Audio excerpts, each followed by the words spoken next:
The bustling streets of Edo pulsed with the fleeting beauty of cherry blossoms, their delicate petals drifting like pink snowflakes onto the cobbled paths where the young samurai apprentice walked, his geta clattering in a rhythm that mirrored the restless beat of his heart.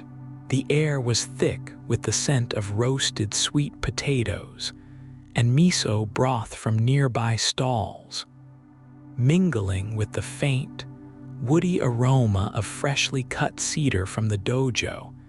He had just left a place where the tatami mats always smelled of sun and straw, where the hiss of a drawn katana was as sharp as the cold steel itself. He paused beneath a gnarled cherry tree, its branches heavy with blossoms, and watched as a single petal spiraled down to land on the silk of his sleeve. Its fragility a stark contrast to the weight of the sword at his hip. The world around him teemed with life merchants hawking wares, children laughing as they chased petals, the distant toll of a temple bell. Yet he felt untethered, caught between the unyielding legacy of his ancestors and the gnawing doubt that coiled in his chest like a restless serpent. His fingers tightened around the hilt of his katana, the smooth lacquer cool against his clammy palm, as if the weapon itself could anchor him to the path his father had carved with blood and honor.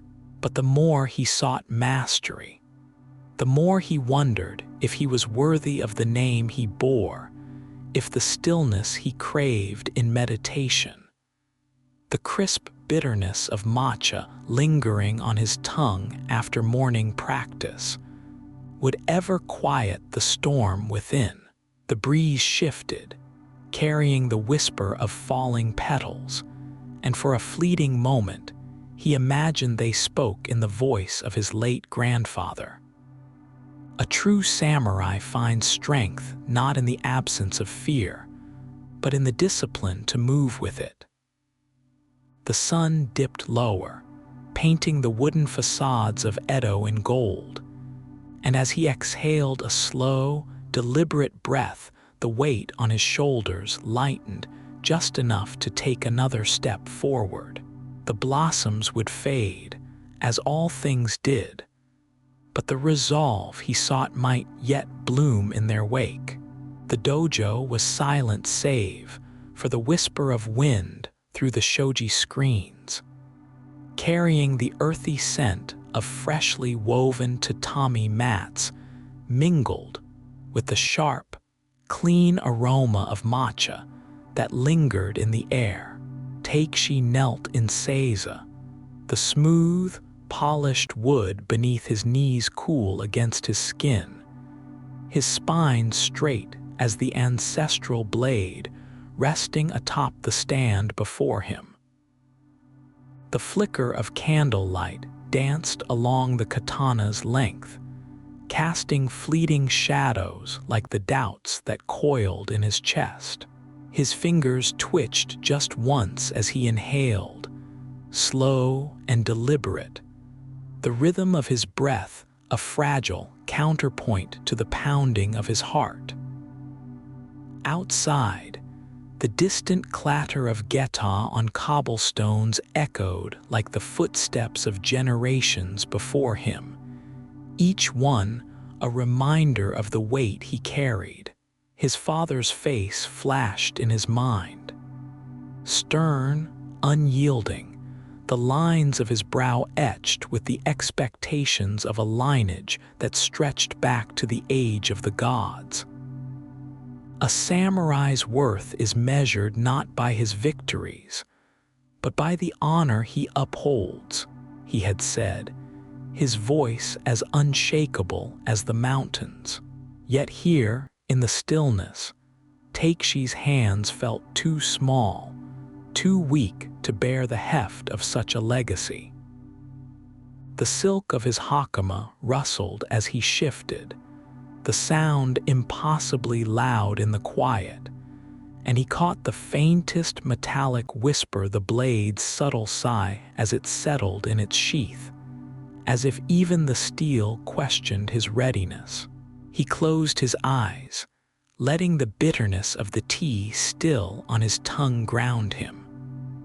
And for a moment, the world narrowed to the rise and fall of his ribs, the way the morning light seeped gold through the paper walls like the first brushstrokes of dawn across a scroll. In that breath, he imagined himself not as a boy clinging to the past, but as the river beyond the dojo's gates, constant, flowing, carving its path through stone with quiet persistence. The discord in his mind stilled, if only for a heartbeat, and in the space between doubt and duty, he glimpsed the faintest promise of peace. Not in the absence of fear, but in the mastery of it. The morning air was crisp, with the faint herbal scent of sun-warmed tatami mats as Takeshi knelt in the dim stillness of the dojo, sweat cooling along his spine. His palms rested lightly on his thighs, the rough weave of his hakama brushing against calloused fingertips. Beyond the open shoji screens, cherry blossoms trembled in the breeze, their petals scattering like flakes of rust, a reminder of his father's sword. Still unbloodied in his hands after 3 years of training, the memory coiled in his gut like a snake. His father's voice, brittle with disappointment, recounting generations of warriors who had borne their katana with unshakable certainty. The weight of that legacy pressed upon him with every breath, every flicker of doubt that mirrored in the polished floorboards, where his own reflection seemed to waver like a specter.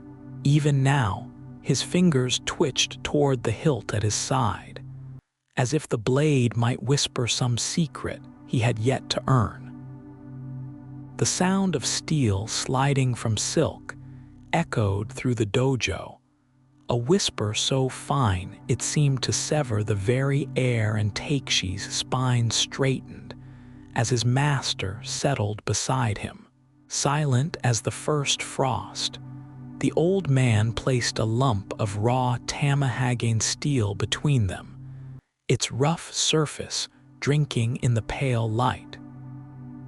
The alloy was cold against Takeshi's fingertips when he reached for it, yet beneath the dull crust, he imagined the latent fire, the same buried fervor that had haunted him through sleepless nights.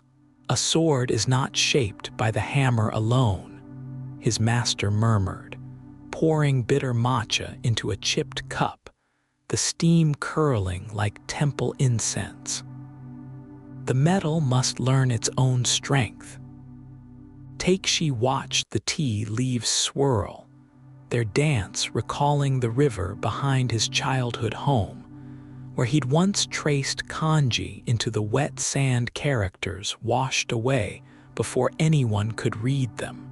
His exhale trembled as he lifted the steel, the uneven weight straining his wrist. The forge awaited, its charcoal scent sharp with promise, but his body resisted, muscles locking as if bracing against an unseen blow. The gods of the kiln would demand perfection. The ancestors would judge the temper of his spirit. He closed his eyes, envisioning the blade, yet unborn its curve, a replication of the harvest moon, its edge honed by the same winds that shaped the pines outside. When he finally stepped forward, his geta clattered against the stones like a faltering heartbeat. Each strike of the hammer would be a question. Could he fold patience into the metal? Could he marry discipline to desire? The master's gaze followed him, heavy as a shrine bell. But for the first time, Takshi did not flinch beneath its toll. Heat bloomed before him, and in the wavering air, the steel began to glow, a forge fire sunrise, a baptism of sparks rising like the souls of all the warriors who had come before. His doubts would burn with the impurities. What remained would be pure. What remained would be his. The forge breathed like a living thing, its heat pressing against Takshi's skin as he stepped across the threshold. The scent of iron and charcoal thick in the air, mingling with the faint, earthy aroma of damp stone. Beneath his geta, the cobbles were uneven, worn smooth by generations of apprentices who had come, as he did now, to witness the birth of a blade.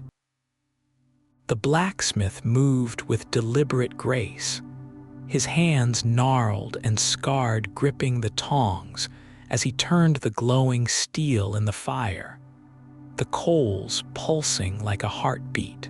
Takshi exhaled slowly, the bitter aftertaste of morning tea still on his tongue, and let his fingertips brush the hilt of his own katana, its polished wood smooth against his calloused skin. The smith glanced up, his eyes sharp as flint, and spoke without preamble. A blade is a mirror. It reflects the soul of its maker, clean or clouded, steady or trembling.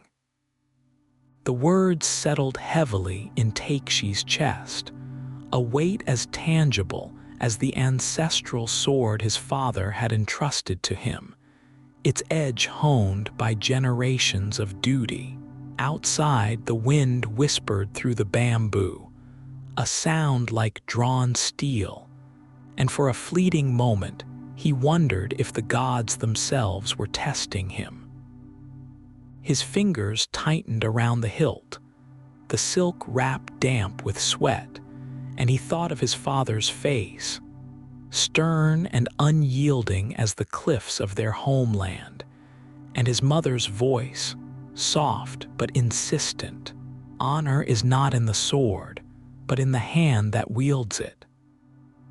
The forge's glow flickered across the smith's face, casting shadows that danced like restless spirits, and Takshi's breath hitched.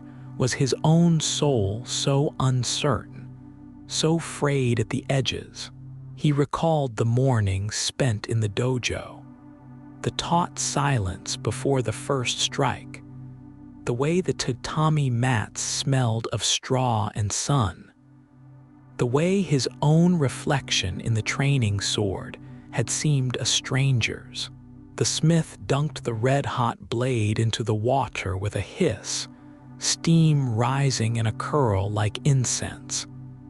And Takshi closed his eyes, imagining himself as that steel hammered, folded, tempered. Could he too be remade? The rhythmic clang of the smith's hammer began anew, each strike an echo of the temple bell at dawn, calling him back to the present.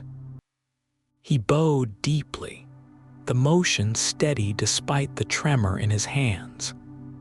And as he straightened, the first light of afternoon spilled through the open door, gilding the dust motes that swirled like sakura petals caught in a breeze.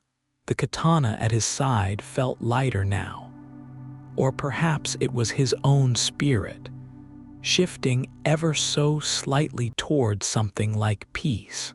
The young samurai apprentice knelt in the dim light of the smithy, the scent of tatami mats, and the faint, earthy aroma of freshly steeped green tea lingering in the air.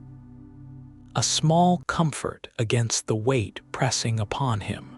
His fingers traced the raw steel before him, cool and unyielding, its surface catching the flicker of the forge's embers like distant stars. The choice of metal was not merely practical, it was sacred, a decision that would shape not just a blade, but his very legacy. His father's words echoed in his mind, a relentless whisper. A samurai's sword is his soul, and his soul must be without flaw. The pressure coiled in his chest, tightening with each breath as if daring him to falter.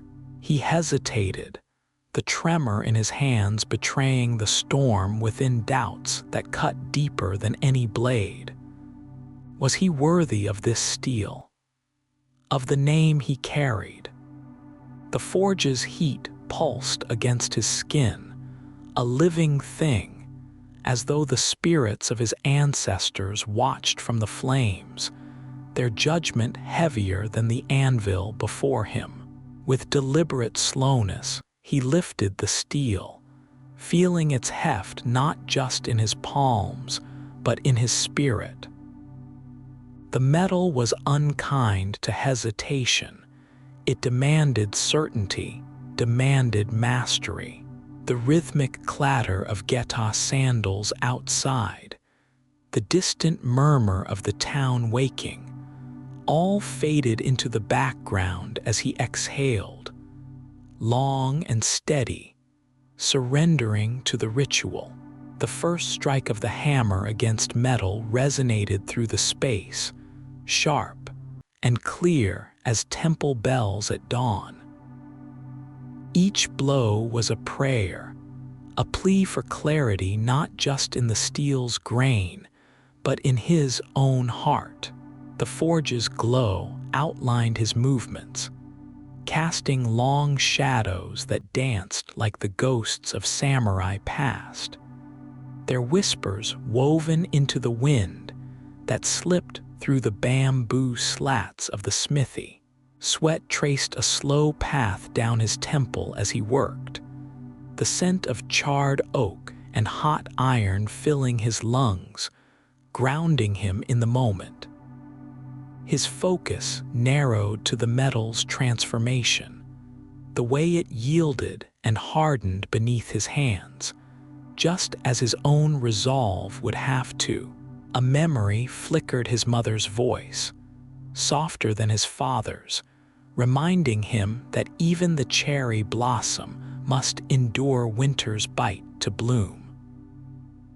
The bitterness of the green tea he had taken earlier still clung to his tongue, a reminder of the discipline required for sweetness to follow. The blade began to take shape, its edge emerging like the first light breaking over the mountains, gradual, inevitable. His breath grew measured, falling into the rhythm of the work, each movement a meditation in motion. The cool touch of water hissed as he tempered the steel, steam rising like the mists that shrouded the temple gardens at dawn, where he often sought solace. For a fleeting moment, the noise in his mind stilled. There was only the blade, only the act of creation. And in that stillness, he glimpsed the peace he had chased, the same quietude that came when kneeling before the family shrine, the scent of sandalwood and old paper mingling with the silence. By the time he set the unfinished blade aside, his muscles ached, but his spirit felt lighter, as though the doubts had been hammered out with each strike. The morning sun now slanted through the open door, painting the floor in gold, and the distant caw of a crow carried on the breeze like an omen, or perhaps an acknowledgement. The steel was not yet a sword, just as he was not yet a master, but both were on the path. And for now, that was enough. The forge roared like a restless spirit, its flames licking hungrily at the shadows as the young samurai apprentice lifted the hammer once more. The heat pressed against his skin, thick with the scent of burning charcoal and molten metal, while the rhythmic clang of steel against steel echoed through the workshop like the distant tolling of a temple bell. Sweat traced a slow path down his brow, stinging his eyes, but he did not blink. His focus was absolute, even as his hands trembled slightly with exhaustion. Each strike was a confession, a silent plea to the gods of blade and fire. Am I worthy? The iron glowed crimson, pulsing like the heartbeat of some great beast, its light flickering across his calloused palms, and the faded crest of his family's kamen stitched onto his sweat-damp robe. He remembered his father's voice, stern as temple scripture. A samurai's sword is his soul, and the weight of those words pressed heavier than the hammer in his grip. The fire crackled, spitting embers like stars falling to earth, and for a moment he saw not the forge, but the stillness of his family's dojo, the crisp scent of tatami mats steeped in pine oil, the whisper of silk as his knees met the floor in seiza, the way dawn light spilled through shoji screens, painting the world in gold and shadow. There, in those quiet hours, he had once traced the edge of his katana with reverent fingers, the blade's cold kiss a reminder of both legacy and burden. Now, as he shaped raw steel into something greater, he wondered if he too could be reforged, if the doubts gnawing at his ribs like rust could be burned away in this sacred fire. A breeze slipped through the open shutters, carrying the damp chill of approaching rain and the faint, earthy aroma of matcha from the tea house down the street. It mingled with the metallic tang of the forge, a dissonance as sharp as the conflict in his chest. He paused, letting the hammer hover midair, and inhaled deeply, as his master had taught him. Breathe with the earth, not against it. The momentary stillness was a meditation, the distant clatter of geta on cobblestones, the creak of bamboo bending under the wind, the way the fire's glow wavered just so across the blade, revealing imperfections only a devoted eye could see. His master's words returned to him then, soft yet unyielding as the river-worn stones in the temple garden. A sword mirrors its maker. To perfect the blade, first perfect the self. The apprentice closed his eyes, feeling the weight of the hammer, the give of the metal, the heat that could purify or destroy. Was this not the path of the samurai? To endure, to refine, to rise again and again like the sun over the battlefield, relentless in its duty. The fire hissed as he quenched the blade, steam erupting in a silver cloud. And for the first time that evening, his breath steadied. The scent of rain grew stronger, whispering of renewal, of the world enduring beyond the smolder of his doubts. When he raised the finished sword, its edge caught the dying light, a fleeting, perfect clarity. And in that moment, he understood. Honor was not a stone to carry, but a river to join, flowing endlessly toward the sea. The forge's embers dimmed, their anger spent, and the night exhaled around him. Somewhere beyond the workshop walls, a monk's bell tolled, its resonance humming through the air like a prayer. The apprentice set the blade aside and knelt, pressing his palms to the warm wood of the floor. The furnace's heat still clung to his skin, but beneath it, quieter now, was the cool, certain peace of a man who had faced the fire and not turned away. As the red-hot steel hissed under the smith's hammer, Takeshi knelt on the sun-warmed tatami of the forge's anteroom. The clean scent of woven straw and bitter green tea curling around him like a silent companion. His fingers traced the edge of the unfinished katana resting before him, the steel still rough, unpolished, yet humming with potential. And he remembered his father's voice, low and unyielding as winter earth. A blade is shaped not by force, but by patience. A single strike out of anger will spoil the temper. The words coiled in his chest, heavy as the humidity clinging to the afternoon air.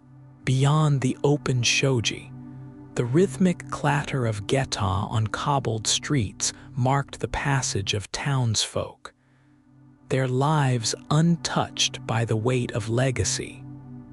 While here, in the dim glow of the forge, Takeshi's palms grew damp against his thighs. The blade was a reflection of himself, unyielding in form, yet flawed in the making. His breaths came shallow until he forced them deeper, mimicking the measured cadence of his morning meditations, where the scrape of his sheathed katana against silk obi was the only sound in the stillness before dawn. Even now, he could taste the memory of iron and ash on his tongue, the way his knees ached after hours of seiza, the flicker of lantern light gilding the scroll of his ancestors' calligraphy. Honor is not carried, it is forged. The smith's hammer fell again, a resonant clang that seemed to shake the very beams of the ceiling, and Takeshi's gaze fixed on the steel's uneven edge, a flaw his father would have dismissed without hesitation. His stomach clenched. Was this how the gods saw him? A boy playing at being a samurai, his spirit as untempered as the blade before him. A cicada's drone pulsed through the open window, the sound rising and falling like the tide against the cliffs of his homeland, where the sea had worn stone smooth over centuries. Discipline, his sensei had said, is the quiet hand that shapes chaos into grace.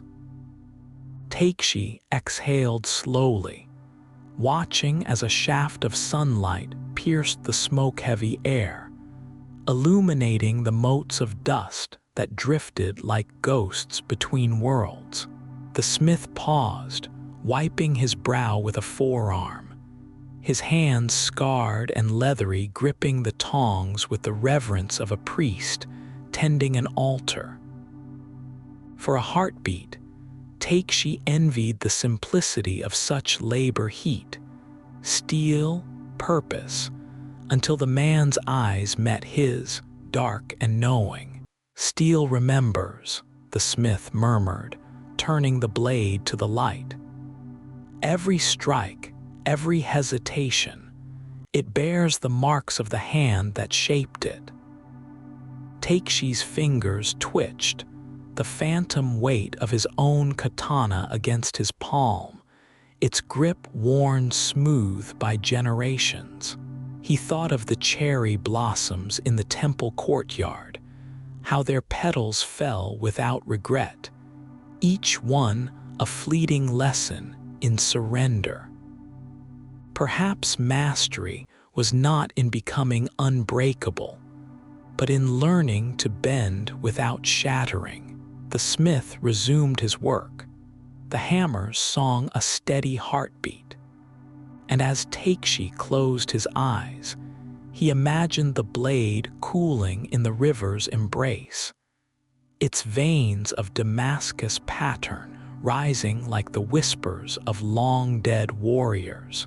His father's voice came again, softer now. A true sword does not fear the fire. The scent of charcoal and oiled metal thickened, and somewhere beyond the walls, a breeze stirred the wind chimes, their hollow tones blending with the distant chant of monks.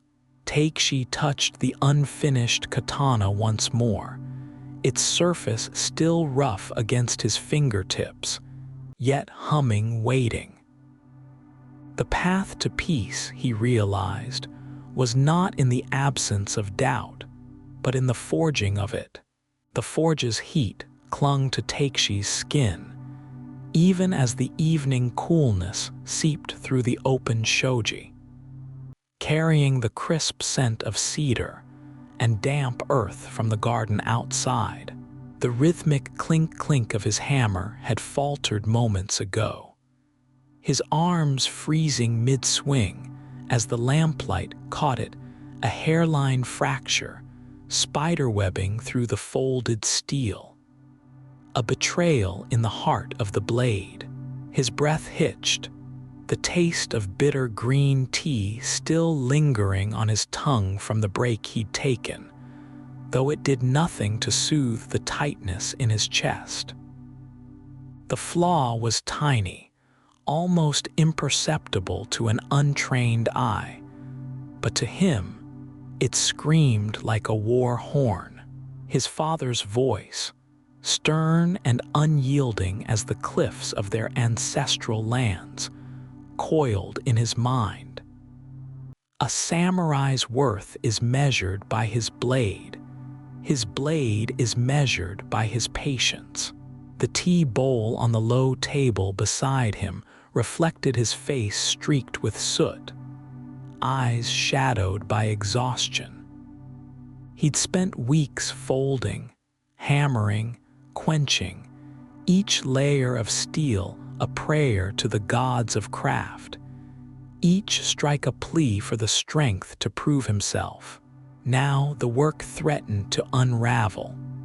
His fingers trembled as he traced the fissure, the polished metal cool and accusing under his calloused touch. Outside, the wind stirred the bamboo grove, their hollow stalks clicking like disapproving teeth. The choice loomed like the edge of a cliff. To start anew would mean another month of sleepless nights, his master's silent disappointment, the whispers of the other apprentices.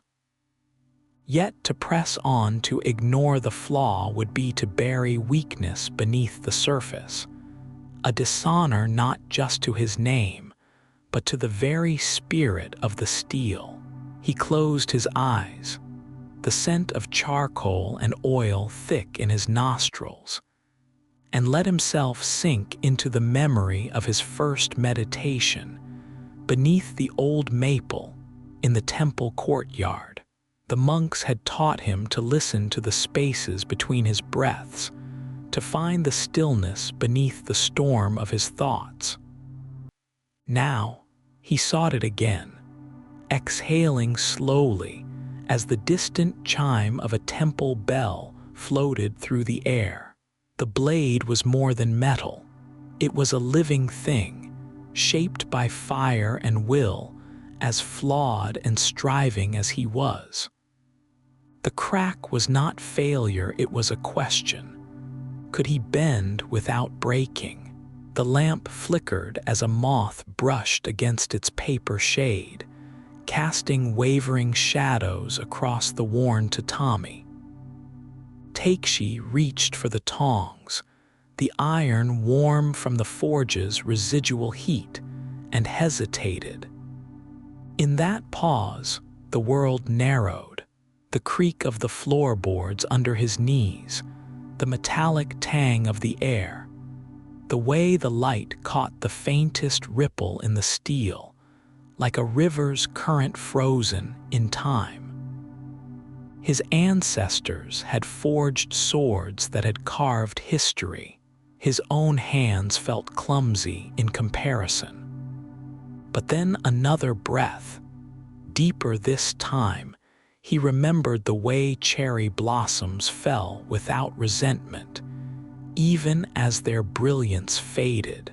Perfection was not the absence of flaw, but the harmony of intention and acceptance.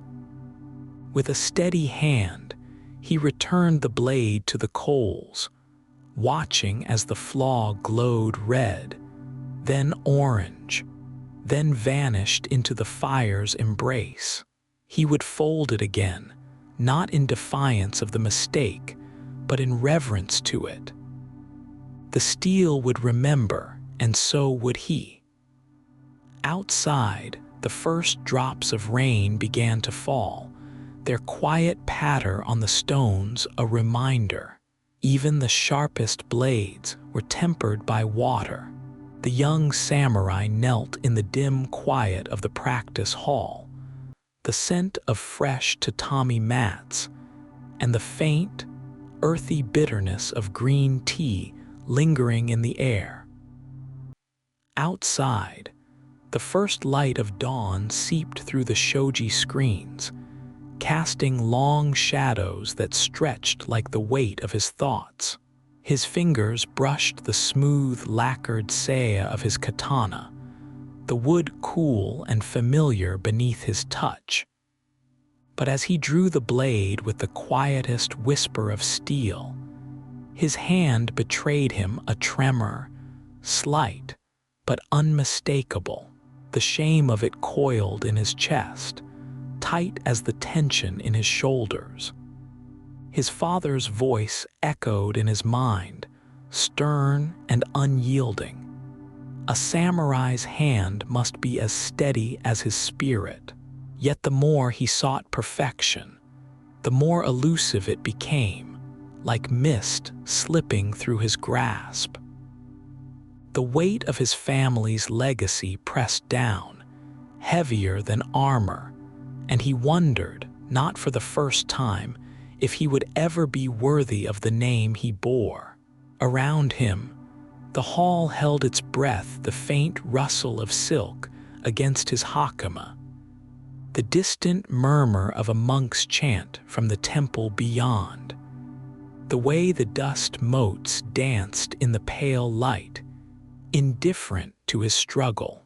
He closed his eyes and exhaled, long and slow, letting the air leave his lungs until there was nothing left.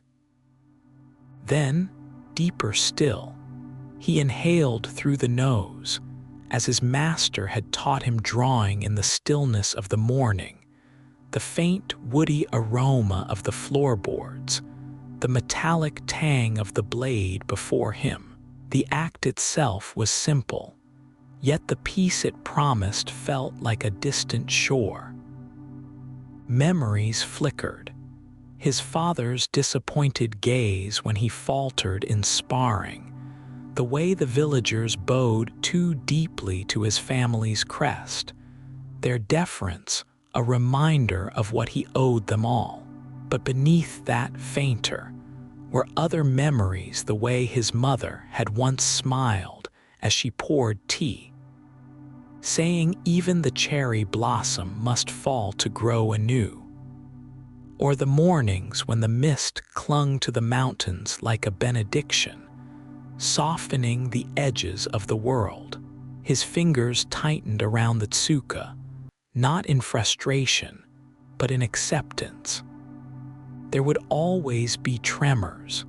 There would always be doubt. Like the uneven cobbles of the training yard beneath his geta, worn smooth by generations of footsteps, perfection was not absence of flaw, but the honing of it. The sword was not just steel. It was the patience of the forge, the rhythm of the river that cooled it, the countless hands that had wielded it before. To carry, it was to join that lineage not as a master, but as a student of the world. The clatter of wooden practice swords drifted in from the courtyard, a staccato rhythm like rainfall against stone. And for a moment, he imagined himself among those forgotten warriors, their struggles long dissolved into history, their worth measured not by single strokes, but by the sum of their devotion. He rose, sliding the katana home with a quiet click. The weight of it at his hip was no longer a burden but a compass, pointing him toward the next breath, the next step, the next cut. The path of the sword was endless, but so too was the sky above the dojo vast, uncharted, forgiving.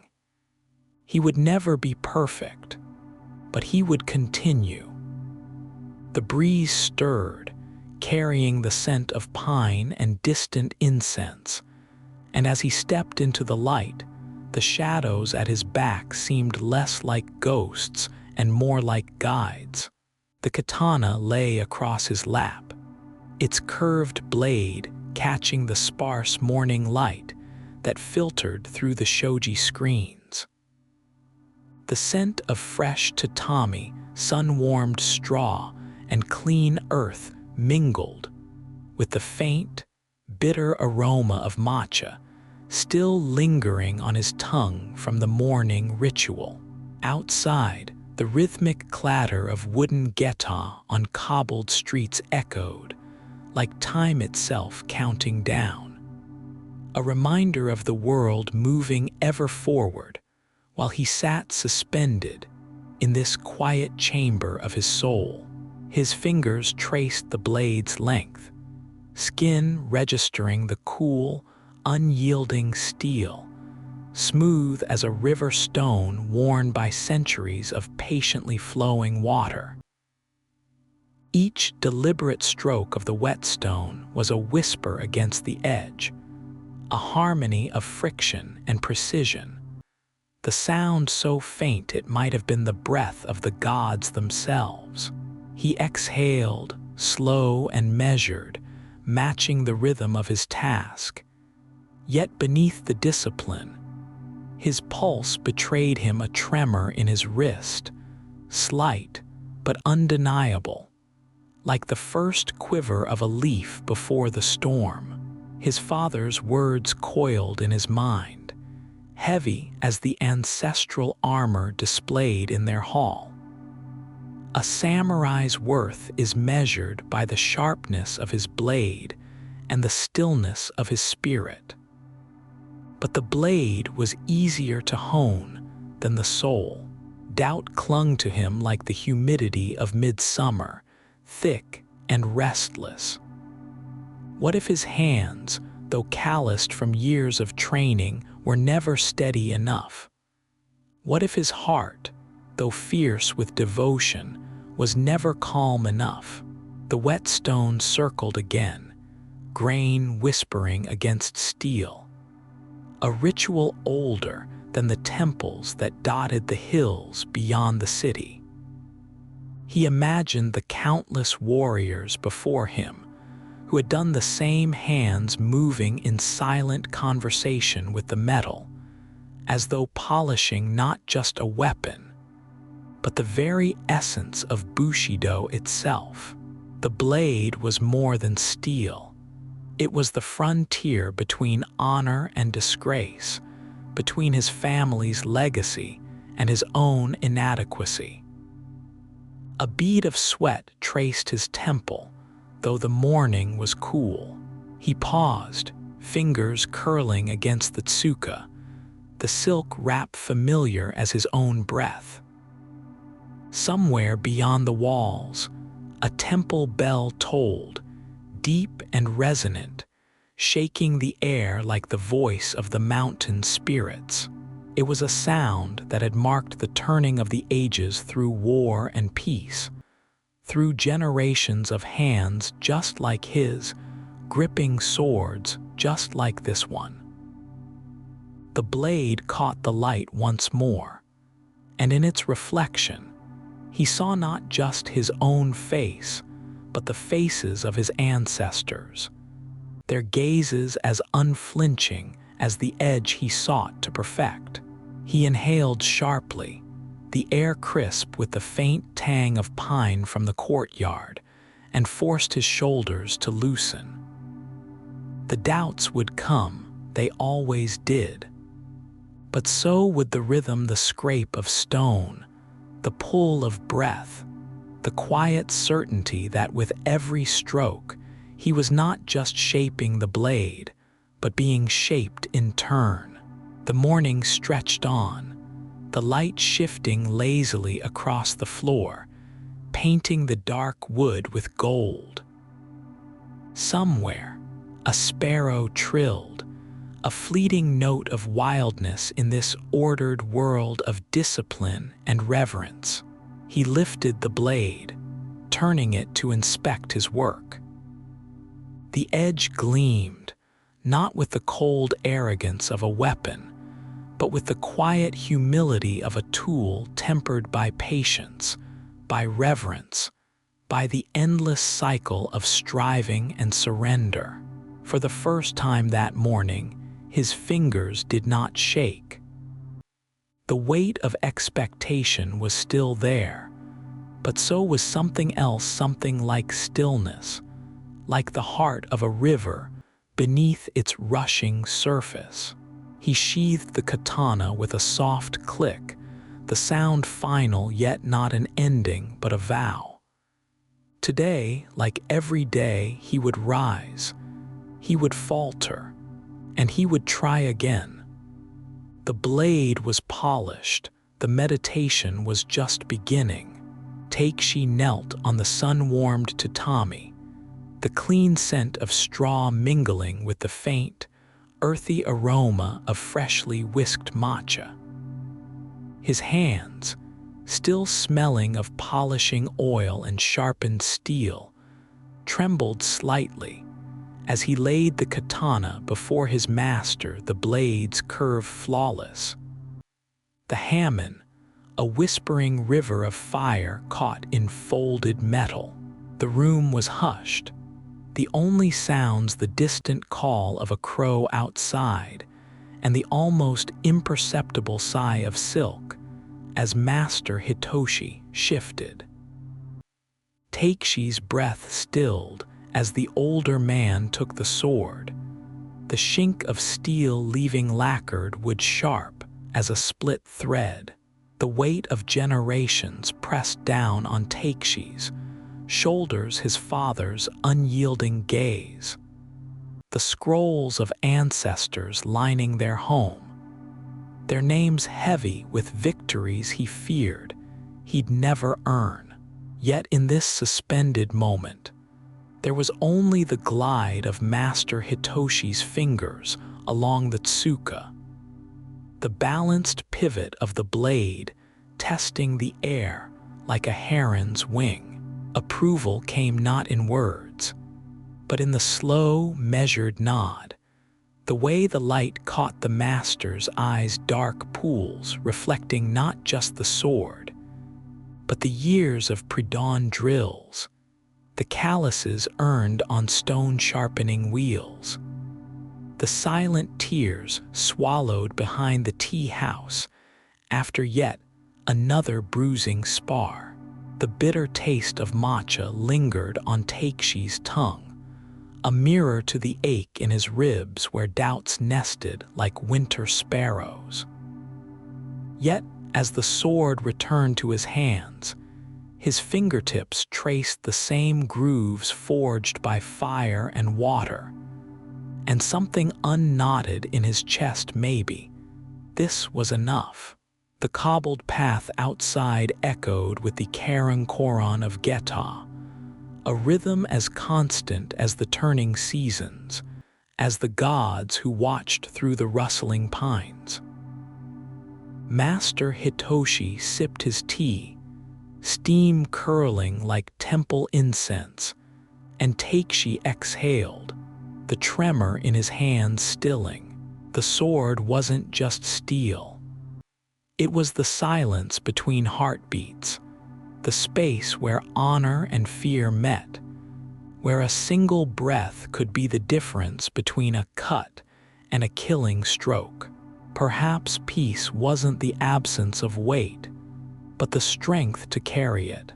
Beneath the ancient cherry tree, its gnarled branches heavy with blossoms, Takeshi knelt upon the tatami mat.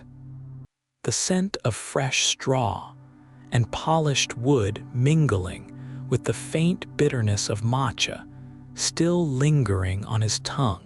The petals fell in slow, silent spirals, grazing his shoulders like the whisper of ancestral ghosts.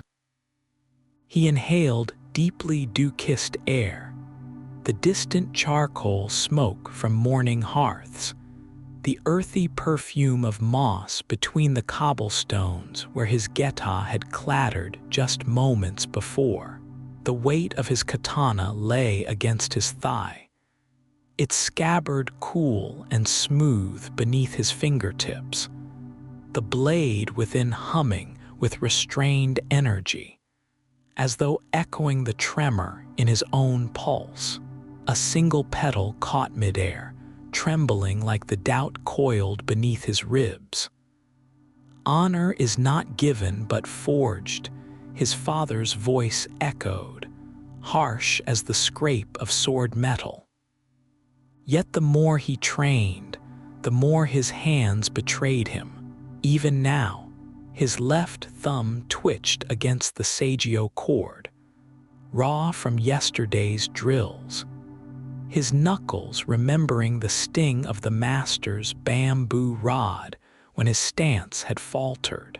He closed his eyes, forcing his breath to sync with the rustle of leaves overhead, the rhythm steady as a monk's chant.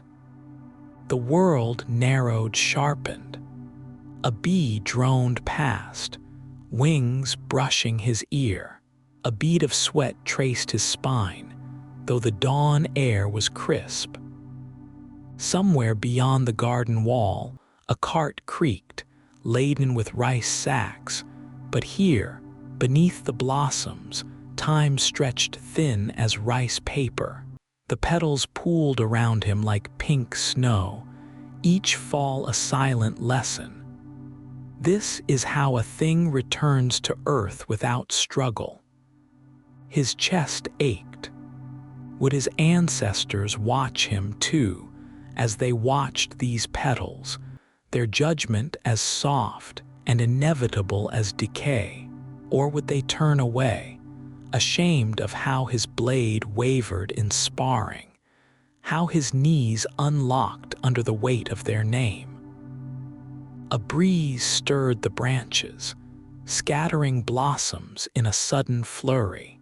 One caught in his half-tied hair, clinging as though pleading. For an instant, he saw his mother's hands, deft as birds, tucking a sprig of plum blossoms behind his ear before his first duel. "Fear is the shadow of greatness," she'd murmured, her smile warmer than the hearth. His fingers tightened around the katana's tsuka, not in tension, but in recognition. The steel was an extension of his soul, flawed yet capable of mirroring clarity, just as the temple pond mirrored the drifting petals. He exhaled, long and slow, imagining his doubts dissolving like ink in water, dark tendrils dispersing, until only stillness remained. The cherry tree sighed above him, its roots knotted deep into the bones of the land, older than the shogunate, older than the gods. It would bloom and shed and bloom again, indifferent to the trembling of one boy's heart. And yet, in its indifference, there was mercy. Takeshi bent forward, forehead nearly touching the mat, the silk of his hakama whispering against the tatami. For this breath, this petal, this fleeting moment cradled between earth and sky, he was enough. The scent of fresh tatami mingled with the earthy bitterness of matcha, grounding the young samurai apprentice as he knelt in the dim light of the dojo. Outside, the first crickets of evening whispered to the fading sun, their song a fragile counterpoint to the rhythmic clatter of geta on cobbled streets beyond the screen doors. His fingers trembled slightly as they traced the smooth, cool lacquer of his sheathed katana, a motion he'd repeated 1,000 times. Yet tonight, it felt different. The blade's weight against his palm was more than steel. It was the weight of generations, of his father's unyielding gaze, of the scrolls in their family's altar that bore names like unattainable stars. Could my hands ever be worthy of this? The doubt coiled in his chest like smoke, thicker with each breath. Yet when he slid the blade free, the whisper of steel against wood was so sharp it seemed to cut the air itself, a sound so pure it quieted. For a moment, the storm within, the edge caught the candlelight, not as a weapon meant to draw blood, but as liquid silver, a mirror to his own unsettled spirit. He remembered his master's words. The sword is the soul. Crooked the blade, crooked the heart. His reflection flickered in the polished steel, warped yet striving toward clarity. A moth brushed against the lantern, casting fleeting shadows over the calligraphy scroll on the wall. Endurance, in bold, unbroken strokes. He exhaled, slow and intentional, as if the air itself could carry away his fears. The bitterness of the tea still lingered on his tongue, a reminder of life's unspoken trials, yet there was comfort in its austerity, in the way its heat matched the fire in his belly. Outside, the wind stirred the cherry blossoms. Their petals fell like silent witnesses to time's passage. How many ancestors had sat exactly here, their own doubts pressed into the same polished floorboards? The thought humbled him. His fingers tightened around the tsuka, the silk binding soft yet unyielding against his grip, like the discipline he sought to cultivate. In the stillness, he began the kata, each movement a prayer heel pivoting on worn wood, the weightless pause before a strike, the blade's arc tracing the same path as the crescent moon now rising beyond the eaves. His muscles remembered what his heart often forgot. That mastery was not the absence of fear, but the will to move through it. The sword became an extension of his breath, its tip flicking upward like a heron taking flight, its descent as inevitable as autumn leaves meeting earth. This is not destruction, he realized, but harmony. The steel was his unsettled spirit given form, shaped like the river polishes stone by every patient stroke of the whetstone, every hour of meditation under the unblinking gaze of the Buddha in the corner alcove. As he sheathed the blade, the click of the tsuba meeting the scabbard resonated like a closing gate. The candle had burned lower, the shadows deepened. Yet for the first time, The weight at his hip felt lighter. Honor was not a mantle to be seized, but a path to be walked one step, one strike, one breath at a time. The blade was no longer just his family's legacy. It was his own unruly heart, tempered and gleaming, the scent of fresh tatami mats and steaming green tea wove through the quiet dojo as the young samurai knelt on the polished wooden floor, his fingertips tracing the smooth silk of his hakama. Outside, the rhythmic clatter of geta on cobbled streets echoed like a distant heartbeat, while the morning sun seeped through the shoji screens, casting golden veins across the dim space. He exhaled slowly, the bitter taste of tea still lingering on his tongue. Yet his hands betrayed him a faint tremor as he lifted the katana, the blade whispering free of its sheath, with a sound like a single drop of water falling into oblivion. His father's arrival was announced only by the shift of air, the scent of sandalwood grounding the moment, yet the weight of expectation settled heavier than armor. The man stood framed in the doorway, his shadow stretching long across the floor, and for a heartbeat, the apprentice saw not the stern lord who had raised him, but the faint lines of weariness around his eyes, the way his own hands, once bound by the same invisible chains, rested with deliberate stillness. The gods do not measure a warrior by the sword alone, his father said, voice low as wind through bamboo, and knelt beside him. The cobbled path of his words carried the weight of generations. How the cherry blossoms, fleeting in their brilliance, still rooted deep. How the moon, though scarred, pulled the tides without hesitation. The hearth's embers cracked softly between them, and in the silence, the apprentice remembered the countless mornings his father had risen before dawn, the way his breath had fogged the winter air as if in prayer. The older man's fingers brushed the katana's hilt, not to correct, but to share its weight. Even the finest steel bends before it holds its edge, he murmured. Outside, a sparrow alighted on the stone lantern, its wings a flutter of shadows here, then gone. The apprentice closed his eyes, feeling the heat of the teacup seep into his palms like forgiveness.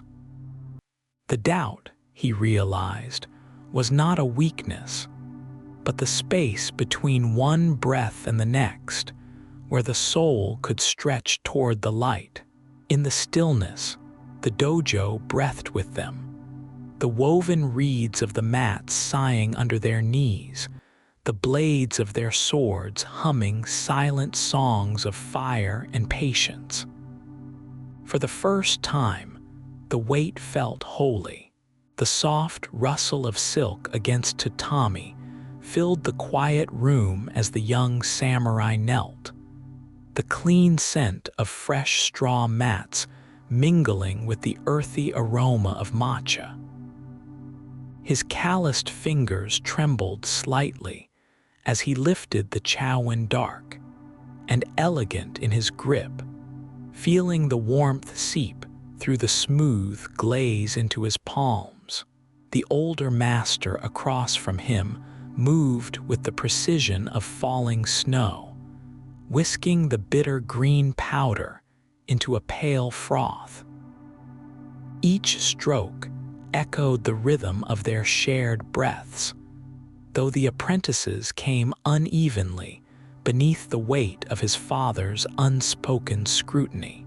He glanced at the katana resting beside his knee, its silk-wrapped hilt catching the thin morning light honor made manifest, yet heavy as the scrolls of lineage that lined the alcove's shadows. The first sip burned his tongue, a deliberate bitterness, like the sting of memories. His boyhood fingers slipping on a practiced bakken, the whisper of disappointed elders weaving through the dojo's wooden beams. Yet here, in the hush of sunlit steam rising between them, the ritual unfolded like the turning pages of their shared history, centuries of men who had lifted this same bowl, knelt on these same mats, their doubts swallowed and transformed. The master's knuckles, weathered as ancient pine bark, paused mid-pour. A single droplet trembled on the lacquered rim, clinging as stubbornly as the boy's fear that he might never bridge the distance between the warrior's path and the quietude of his own wavering heart. Outside, the wind stirred cherry blossoms against the shoji screen, their petals brushing the paper like the ghosts of battles, past reminders that even the mightiest swords had once been molten ore, shaped by fire and patience. The old man exhaled, slow as a tide retreating, and in that silence, the apprentice finally tasted it. Not just tea, but the fleeting tang of iron on his younger lips after his first sparring victory, warmth of amber sunset on his father's rare approving shoulder squeeze, the clatter of a distant water basin in the garden measured the moment, each note ringing clear as temple bells calling monks to kneel not in submission, but in recognition of something vast and timeless. His fingers stilled against the bowl's curve. For now, the swords could wait. The evening air carried the crisp scent of fallen leaves and distant smoke as Takeshi stepped onto the worn cobblestones leading to the dojo, his geta clattering softly like the steady heartbeat of the earth beneath him. The lanterns flickered, their golden glow pooling on the polished wooden steps, and as he slid the door open, the familiar musk of tatami and waxed cedar wrapped around him like an old friend. Inside, the stillness was profound, broken only by the faint rustle of silk as he knelt, the deliberate click of his katana resting against the floor, a sound sharp as winter's first frost. His fingers lingered on the scabbard, tracing the lacquer's cool smoothness, a tactile reminder of generations before him who had borne this blade, their expectations weighing heavier than the steel itself. The tea beside him steamed, its bitter aroma curling into the air, and as he lifted the cup, his breath fogged the rim, mirroring the haze in his mind. Hours earlier, his hands had trembled during drills, his cuts uneven, the phantom whispers of his father's disapproval louder than the clash of practiced swords. But now, in the shrine-like silence of the dojo, even his pulse seemed to slow, syncing with the rhythm of the swaying pines outside. He exhaled, long and deliberate, as if expelling the doubt coiled in his chest like a stubborn knot. The lamplight caught the edge of his blade as he drew it, the whisper of steel against wood a testament to patience, to the 1,000 repetitions that had carved his calluses as surely as rivers carve stone. His reflection shimmered in the polished metal, not the face of a hesitant boy, but one etched with the quiet resolve of the mountains at dawn. Outside, a lone cicada sang its twilight hymn, and for a fleeting moment, he imagined the kami of the forge watching from the shadows, their approval humming in the blade's unwavering edge. He had come here night after night, chasing mastery like a monk seeks enlightenment, one breath, one strike, one sip of bitter tea at a time. The path ahead was no longer a burden, but a bridge between past and future, between duty and self, between the clatter of earthly strife and the silence beyond. With measured grace, he sheathed the katana, its muted click a seal upon his newfound peace. And the dojo, the trees, the very stars overhead seemed to murmur in reply. The cherry blossoms whispered once more, their petals trembling like fragile hands in the breeze as they scattered across the courtyard, painting the stones in fleeting pink.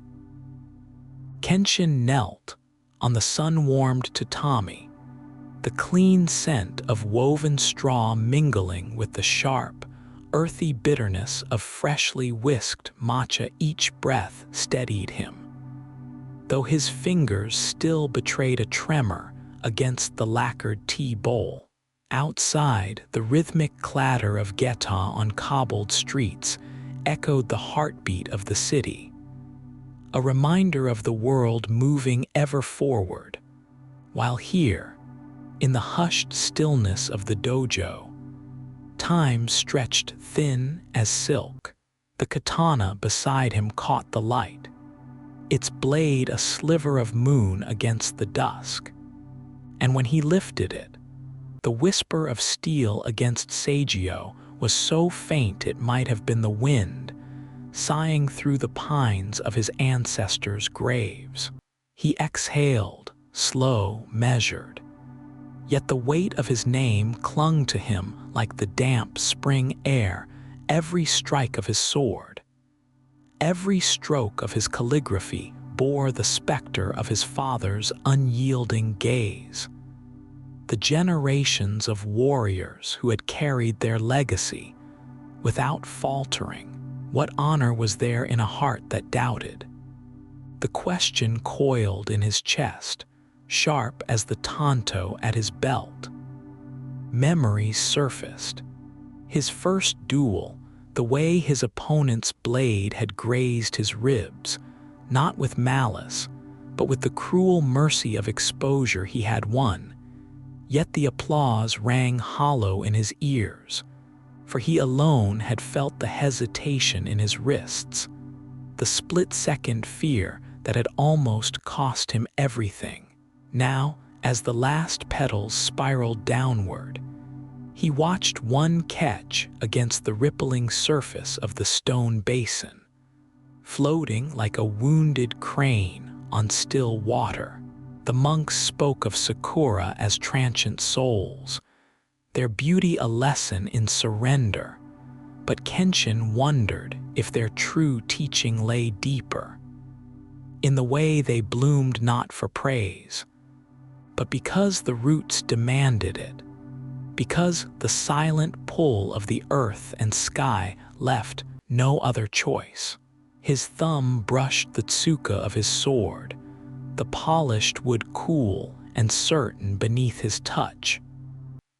Perhaps mastery was not in never stumbling, but in the grace of the recovery, not in the absence of fear, but in the breath taken before the strike. The blossoms settled, the tea cooled, and as the lanterns flickered to life along the streets, their glow washing the eaves in gold, Kenshin closed his eyes. For the first time, the noise within him stilled, and in that silence he heard it not the clamor of expectation, but the quiet, unshakable truth. The sword and the soul were one, and the journey, endless as the seasons, was the only destination that mattered. The dojo was silent save for the faint rustle of the morning breeze slipping through the bamboo blinds, carrying with it the clean, earthy scent of tatami mats woven tight with straw, mingling with the sharp, grassy aroma of freshly whisked matcha. Takeshi knelt at the head of the room, the smooth, cool wood of the floor pressing into his knees, his posture erect but not rigid, a balance he had spent years perfecting. Beside him, the younger apprentice Kenji mirrored his stance, though Takeshi could see the slight tremble in his hands, the nervous flutter of his breath so familiar, so like his own when he had first knelt here. A boy drowning in his father's shadow. The katana lay between them, its lacquered sheath gleaming faintly in the soft light, so dark it seemed to drink in the dawn. When Takeshi lifted it, the blade whispered free with a sound like winter ice splitting on a lake, a breath of steel that always made the back of his neck prickle. Kenji's eyes widened, his lips parting just slightly, and Takeshi remembered his own first time holding a blade, how the weight had felt both alien and inevitable, like the burdens of his name. He exhaled slowly, the bitter taste of tea still lingering on his tongue, and turned the blade so the edge caught the light, a single, flawless line. This, he thought, is what they never tell you. Not just the cuts and parries, not just the rituals and forms, but the quiet, the stillness between strokes, the way the world narrowed to the space between heartbeats, where doubt and duty could not follow. He had spent years chasing his father's ghost, his own hands never quite steady enough, his strikes never quite true. Until the day his master had placed a cup of tea before him and said, "The sword is not in your hand, it is in your breath." Now he watched Kenji's fingers twitch, the way his shoulders tightened, saw himself, restless and desperate to prove something he hadn't yet understood. Outside, the distant clatter of wooden geta on cobblestones echoed like the steady pulse of time itself, a rhythm older than the dojo, older than the pines that creaked in the wind beyond the walls. Takeshi shifted his grip on the hilt, the silk wrappings rough against his palm, and mirrored the movement for Kenji, slow and deliberate. "Feel the blade," he murmured, "as you would feel the air before rain." The boy hesitated, then reached out, fingertips brushing the cool metal. Takeshi remembered the monks at the temple near his childhood home, chanting, as dawn painted the stone steps gold, how they had spoken of the gods in the spaces between things, in the pause before action. "A sword is not just steel," he said, voice low. "It is the river that shaped it, the fire that forged it, the hand that wields it. And when you hold it, you hold all of them with you." Kenji's brow furrowed, but his grip steadied, his breath deepening. Takeshi felt something loosen in his chest, a tension he hadn't realized he carried. In the silence of the dojo, with the scent of tea and wood and the faintest hint of incense from the shrine in the corner, he understood, suddenly, why his master had never hurried him. Mastery was not a thing to be seized, but a path to be walked step by step, breath by breath, until the weight of expectation and the ache of doubt grew lighter, until they became part of the rhythm, like the cicadas humming in the trees or the distant toll of the temple bell. This, he thought as Kenji slowly raised the blade, his movements still clumsy but earnest, is how we honor them. Not with perfection, but with patience. Not with fear, but with presence. And for the first time in years, Takeshi felt the stillness within him, unshaken, like the heart of a storm. As night fell over Edo, the city's clamor softened into a tranquil hum, the distant cry of a merchant closing shop, the rhythmic clip of wooden geta on cobblestones fading like the last notes of a shamisen song. The young samurai knelt in the dimly lit dojo, fingertips brushing the tightly woven tatami, its clean, grassy scent mingling with the sharp, earthy aroma of freshly whisked matcha. A single lantern cast trembling shadows across the wooden floor, the light catching the gleam of his katana resting on its stand, its curved blade whispering of centuries of duty and bloodshed. He exhaled slowly, the air cool against his lips, and reached for the sword. His fingers hesitated, trembling ever so slightly, as if the weapon weighed not in steel, but in generations of expectation. The shhhk of the blade leaving its sheath was barely audible, yet it echoed in his bones, a sound as familiar as his own heartbeat. His reflection shimmered in the polished metal, distorted yet undeniable. His father's stern brow, his grandfather's unyielding gaze, the legacy of warriors who had worn their honor like armor. The weight of their eyes pressed upon him, heavier than the sword itself. Would they see his doubts as weakness? The question coiled in his chest like smoke. Each breath carried its sting. Outside, a breeze stirred the cherry blossoms. Petals clung to the shoji screen, their fleeting beauty a whispered reminder of the impermanence he could not afford. He tightened his grip, the silk cord of the hilt smooth against his calloused palm, and closed his eyes. In the darkness, memories surfaced. His father's silence after a clumsy strike in sparring, the way his mother's fingers had paused mid-stitch when he spoke of his fatigue, the relentless murmur of the other apprentices unworthy, unprepared.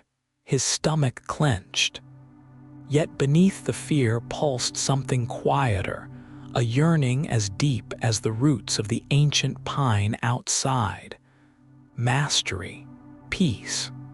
The words glowed like embers in the night. He inhaled, slow and deliberate, the bitter tang of tea still on his tongue from the evening ritual. The bitterness grounded him, just as the seiza posture anchored his body to the earth. The lantern flickered. A shadow danced across the Kamidana shrine in the corner, brushing the offerings of rice and sake laid for the ancestors. Were they watching, judging? He straightened his spine, feeling the stretch of muscle woven tight with tension. A bead of sweat traced his temple not from exertion, but from the silent battle within. Honor is not given, his swordmaster had said. It is forged in the stillness between breaths. He clung to those words now, letting the katana's chill seep into his skin, a counterpoint to the heat of his racing thoughts. Beyond the dojo, the night deepened. A temple bell tolled once, its resonance thrumming through the air like a plucked string, marking the hour when spirits walked and men confronted their truths. The sound wrapped around him, steady as a heartbeat, and for a breath, just one, his mind stilled. The blade in his hands was no longer a burden, but an extension of his will. The same way the moon belonged to the sky or the river to its course. His shoulders relaxed.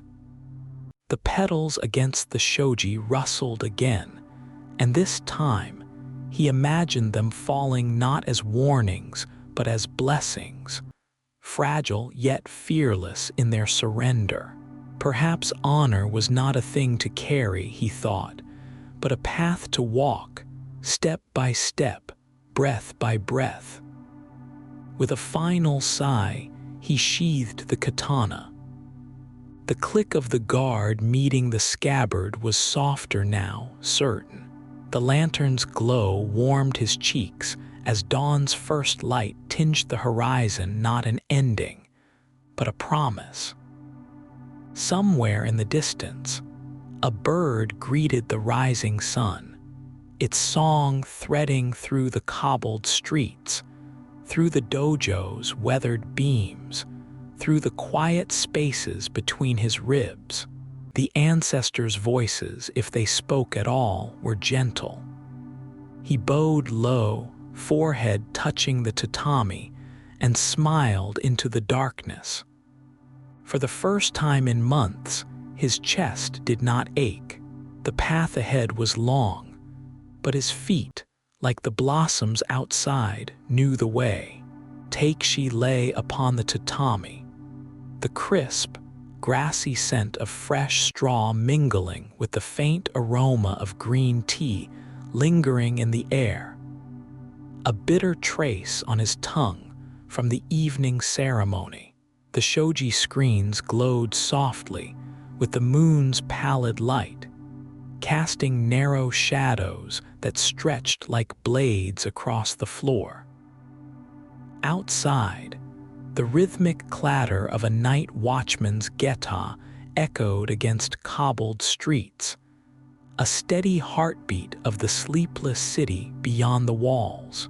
He exhaled slowly, feeling the weight of his body sinking into the firm mat, his fingers tracing the smooth silk of his futon cover cool, deliberate, like the polished hilt of his katana.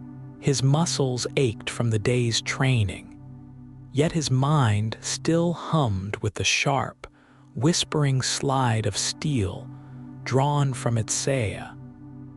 That fleeting sound between stillness and motion, between doubt and certainty.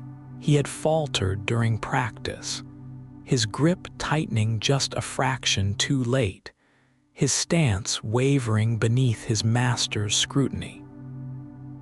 The disappointment in Lord Kuroda's eyes had been slight, almost imperceptible, but Takeshi had felt it like a cut shallow but stinging.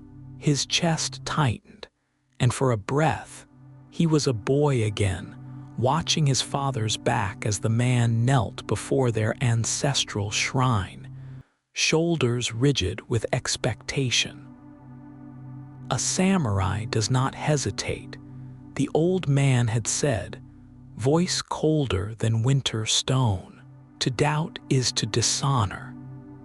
The memory coiled around him, heavy as armor. Yet beneath it, there was something else, the stillness he had found afterward, alone in the dojo's dim silence, the way his breath had steadied when he closed his eyes and let the world fall away. It was there, in the space between heartbeats, that he touched something deeper than skill or duty. the quiet certainty of river stones, of temple bells ringing across centuries, of the first cherry blossoms clinging to branches before their inevitable fall. He flexed his fingers, watching the pale moonlight shimmer along the calluses, proof of labor, of devotion. The path before him was long, uneven, but tonight the weight felt lighter. The cicadas' drone outside wove into the whisper of wind through bamboo, a lullaby of the earth's endless turning. He smiled, small but sure, and let sleep pull him under, carrying him like a leaf upon a stream. One more step taken, one more breath along the way,